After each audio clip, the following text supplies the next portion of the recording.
Evo, lijep pozdrav svima onima koji su još ne pelcovani kao što sam ja i koji misle tak i ostati. Jučer su me jako razočarali Jehovini svjedoci. Ja inače sam ispisan iz katoličke crkve zbog bake koja je bila Jehovini svjedok. A nisam Jehovini svjedok, ali znam Jehovine svjedoke već oko 30 godina. I upravo zbog toga sam totalno šokiran jer ne mogu vjerovati da su se dali pelcovati.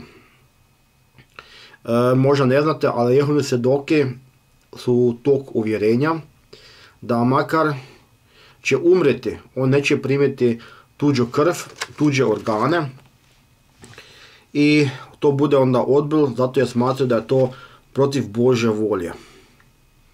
Ali, kak znamo o tim otrovu, u tom koktelu s kojima se pelca su unutra ljudski embriji i ljudske stanice, tako da bi to trebalo biti za sve Jehovine svjedoke totalno neprihvatljivo.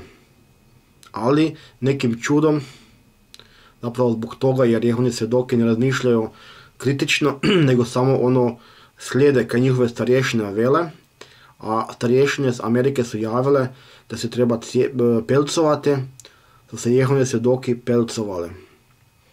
I tu su me totalno razočarali, sam mislio da budu Jehovini svjedoci najzadnji uopće, da oni budu, makar će ih kao u Drugom svjetskom ratu trpati u konclogore, oni ne budu dali da ih se pelcuje. I sad je tako ispalo da se oni sami se dali pelcovati i totalno su me tu razočarali, ne samo mene, ja smatram da su razočarali i svog Boga. Sve kaj su do sad radili pozitivno su uništili time kaj su si dali staviti žig zvijere. I tu je onda vidljiv taj nekakav sektaški idiotizam.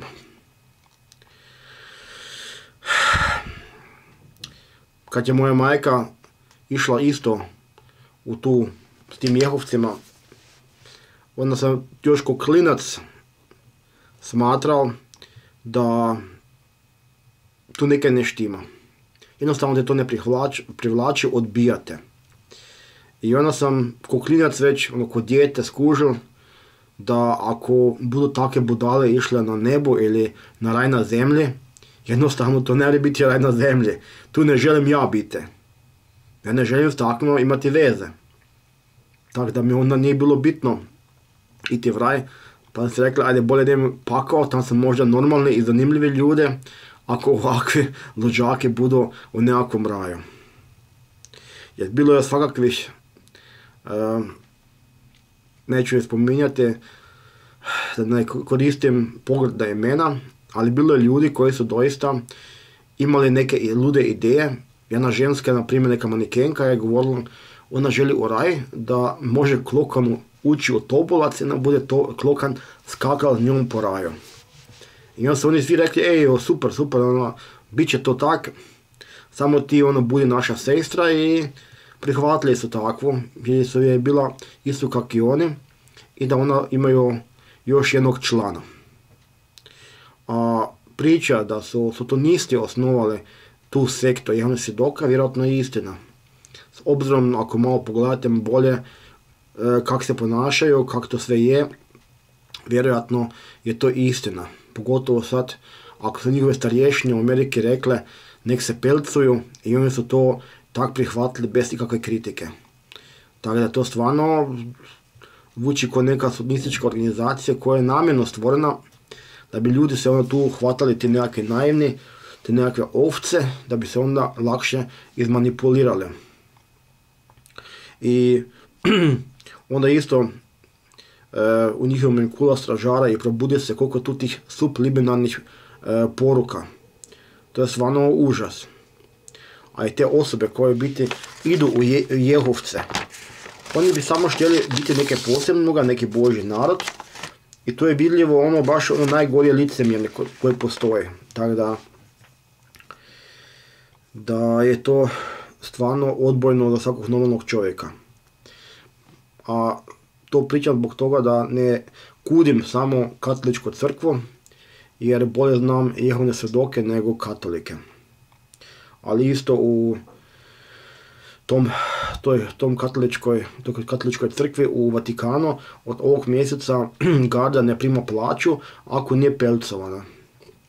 Tako da to isto nije ništa puno bolje, ali da Jehovini svjedoci bez neke kritike i sumnje da daju pelcovati, to je stvarno čak i za mene šokantno.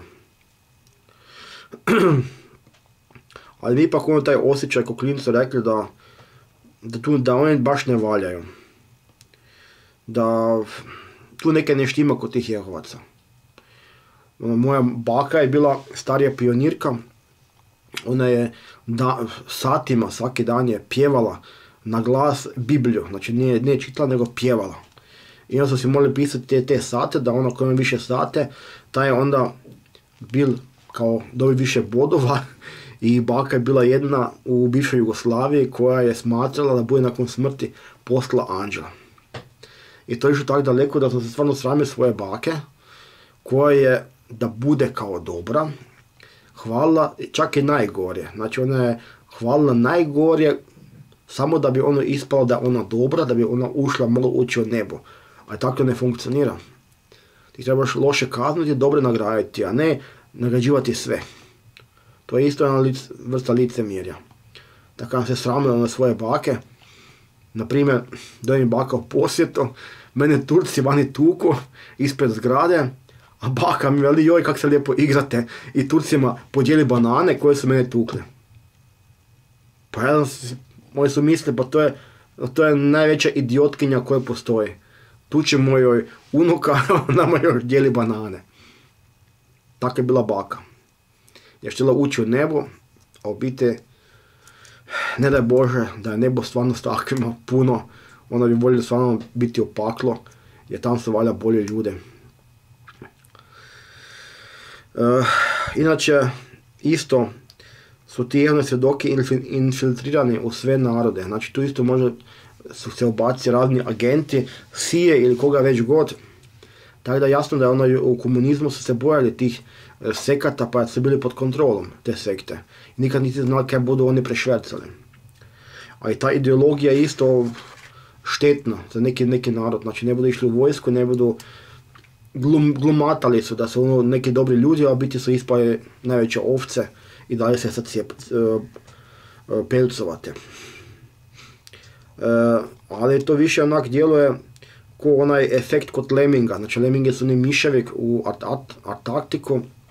Ako se puno nakoti, onda oni se spajaju u ogromne grupe, u jednu veliku masu i onda trče tako dugo dok ne dođe do mora i tamo se ono utope.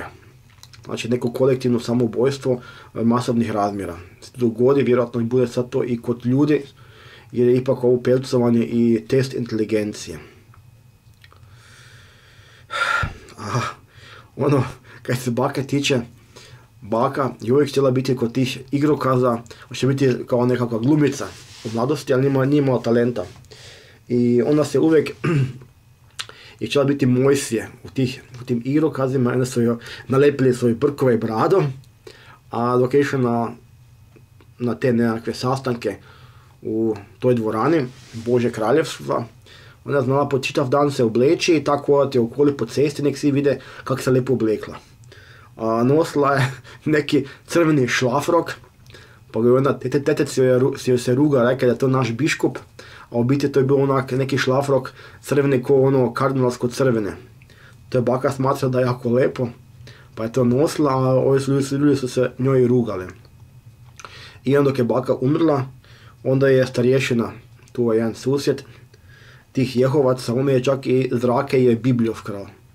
Znači baka je htjela biti pokopana sa novom Biblijom, a taj Jehovac je vkral novu Bibliju iz zrake i gurnuo je svoju staru Bibliju iščarano i podcrtano i rekao da je bilo šteta da se nova Biblija zakopa bez veze. Toliko o Jehovcima i koliko poštuju tuđu zadnju želju.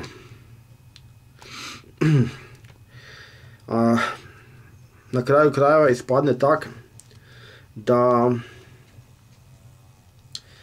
je to čak i dobro. Da su se Jehovci pocepili. Oni su uvijek glumili da su neki Božji narod, da su bolji od nas, nisu kak svetovni ljudi. I to je ono bilo dosta te nekakve prikrivane vlastite čudi koja je bila manje vrijedna, loša, a bitne su zapravo samo neke genetske osobine koje su mjerodavne, a ne nekako glomatanje. Tako da ako se Jehovini svjedoci pocijepili, to je njihova odluka. Mene je šokirala, ali mogu drugima reći koji stvarno misle ili imaju osjećaj da su neki vjernici ili bar vjeruju nekog Boga, da se ne daju prevariti od tih svojih glavešina, nego onda osjećaju vlastitim srcem, vlastitim osjećajem kaj je dobro i kaj je loše, a svakak je loše da se ljudi pelcuju. Jehovine svjedoke nemam žal, sami su si krivi. To je isto tako kad vidiš nekog na mostu hoće skočiti u smrt, ti mu možeš reći nemoj to činiti, da držati ga da jedanput. Ali ako drugi put dojde, čemu se truditi, čemu tratiti svoje vrijeme? Onda ga pustiš. Nek napravi ono kaj je odlučio. I nemaš konstantno tako paziti i svoje vrijeme koristiti na osobe koje ovak inak su beznadne i ovak inak budu to napravili kaj misle napraviti. Ne treba onda ljudima se zabaviti koji inače znaju cijeniti ako im se pomogne i ako im se da neki pametan savjet. Nadam se da je ovo sad bil jedan pametan savjet onim ljudima koji su pametni, koji se ne budu dali navesti neke gluposti. I kao što rekoh, ja se isto ne bom cepil i tu sam ustrajniji od tog Božjeg takozvanog naroda tih Jehovaca.